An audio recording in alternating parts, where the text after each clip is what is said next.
Today I'm sharing cookbooks that were given to me by friends and family for Christmas. You may remember that my husband and I both got sick over the holidays. That meant that we really didn't get to spend any time with our families for Christmas. Finally, last weekend, we were able to celebrate together. It was great to see everyone and exchange all of our Christmas gifts. So I thought it only appropriate to share what I got with you. My mom gave me this cookbook, Crisco's Favorite Family Foods Cookbook. There's the cover.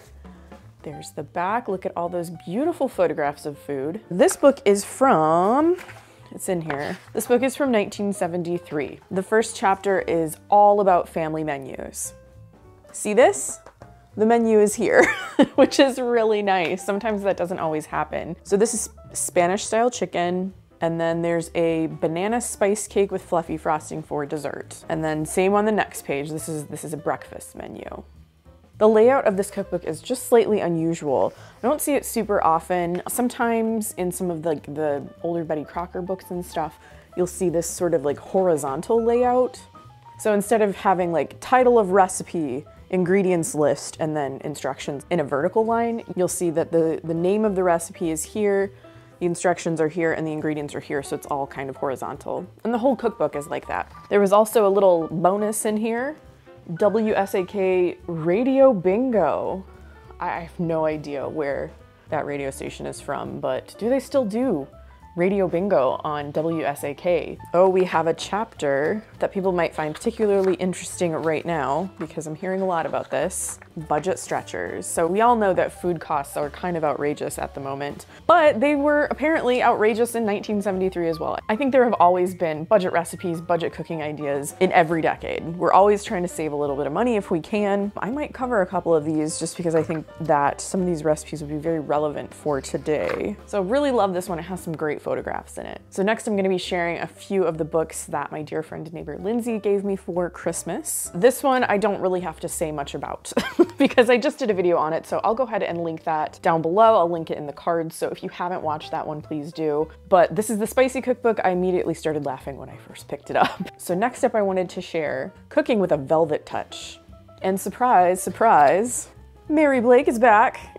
I talked about Mary Blake very early in this channel. I think maybe the second or third video that I did covered one of her cookbooks. It was called the Fun to Cookbook. One thing I love about this particular book is that Mary Blake mentions the Fun to Cookbook in the intro and says that 10 years ago she wrote that book. So that would put this book, there's no like publication date in it that I can see, but that would put this at about, I think like 1962 or 1963, because I'm pretty sure Fun to Cookbook was written in like 52 or 53. Also, I don't think / know if Mary Blake is real. Her career spanned the 20s or 30s to like the 70s or 80s, something crazy like that. I get a feeling that she is a lot like Betty Crocker. I think she's a fictional character that was created by Carnation Milk, but I have several Mary Blake cookbooks that I think I might do a video on all of the ones that I have because I just love them so much. So these are all recipes that use Carnation Milk.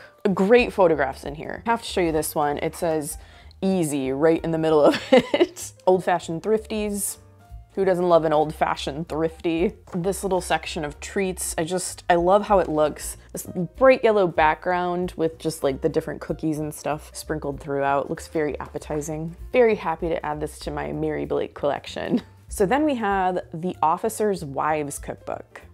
And this is a community cookbook, and it's a really interesting one, mostly because military officers and how much they like move around and where they end up. I mean, it's all over the world. When people contributed to this book, they had like a lot of really interesting recipes. If you really think about like just a standard, more common sort of community cookbook, it's usually churches or like organizations within a city or town or something like that. And so you're gonna get a lot of the same recipes or like similar tastes, whereas this one has a lot of really interesting things in it, including, oh, I have to show you this. I couldn't believe it when I was flipping through. There are not one, not two, but 3 recipes for Dove. We have Dove Delicious, we have Dove Breasts, and then on the following page, oh no, I lied, there's 4 Dove recipes.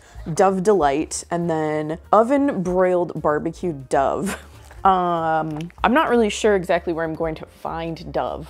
I don't have like plans anytime soon to make any of these Dove recipes, but you know, if I ever find a Dove somewhere that let's just say I'm probably not gonna make those. They have a lot of other interesting things in here too. Different casseroles, vegetable sides, salads, and congealed fruit. Congealed. This book is from 1970. I forgot to say that part. You can kind of tell. You can kind of tell by the way it looks though. Moving on to a cookbook that my friend Sarah gave me. This is Southern Living 1982 Annual Recipes. This is every recipe that appeared in every issue of Southern Living in 1982. This book isn't arranged by like desserts, salads, anything like that. It's January, February, March. So whatever recipes appeared in that month's magazine in 1982, it's in here. Some of the recipes are definitely seasonal. So depending on what's in season in say May in the South, probably not May, like not May up here. Lots of zucchini recipes, heck. Strawberry recipes, that tracks. Oh, look at this. What are you? Look at this beautiful, what I'm assuming is a Jell-O mold. It is apricot mousse. So these are all different like mousses that you can make in the blender on this page. Ooh, there's a page that's marked kind of. So I don't know if this recipe, if this page was like significant. Page 304 in December. There's dainty lemon tarts, rainbow fruit tart, and pear tart. So it's a very tart heavy page. Maybe someone liked making tarts. Anyway, look at this gorgeous turkey on the front. It's green, it's beautiful. It's a nice, like hefty kind of book with tons of recipes in it, and I do love it. From my mother-in-law, I have a couple of new items. One of them is not a cookbook, so I'll save that one for last. First, we have Ina Garten's Go-To Dinners. I love Ina Garten. So this is a new cookbook. This is her latest cookbook. She's been on like press tours and stuff for this. I've watched a couple of interviews with her, and I just think she's like a super interesting person. I know some people don't really like her. They're not like into celebrity chefs and stuff, but I don't know, if you look at her backstory, you know, she's not a chef. She didn't go to cooking school. I don't think she ever really intended for this to be her life necessarily, but it is. And she built this whole like empire basically. I also really love to hear about her husband, Jeffrey, as well. And her recipes are good. You know, I can't say that I've tried every single Ina Garten recipe and that all of them are good, but a lot of the ones that I've tried are good and pretty easy and kind of like they feel elevated, I guess you could say. She does have a famous little saying that store-bought is fine. If you can't get like the perfect ingredient that's like freshly picked from the garden or whatever, like store-bought is fine. There are a lot of really cool things in this book that I want to make. So like that one right there, that is lemon linguine with a zucchini and basil. That looks scrumptious. It's got an overnight mac and cheese recipe, a lot of like roasted vegetables. These what I think are buttercup squashes, if I'm not mistaken. Like they're butternut squashes, but tiny. She does a lot of cocktails, which that's not really my thing, but if it's your thing, I hear her cocktail recipes are great. So I was really excited to get this and add it to my Ina Garten collection. So the second thing that is not a cookbook, it is cookbook adjacent. This is a puzzle.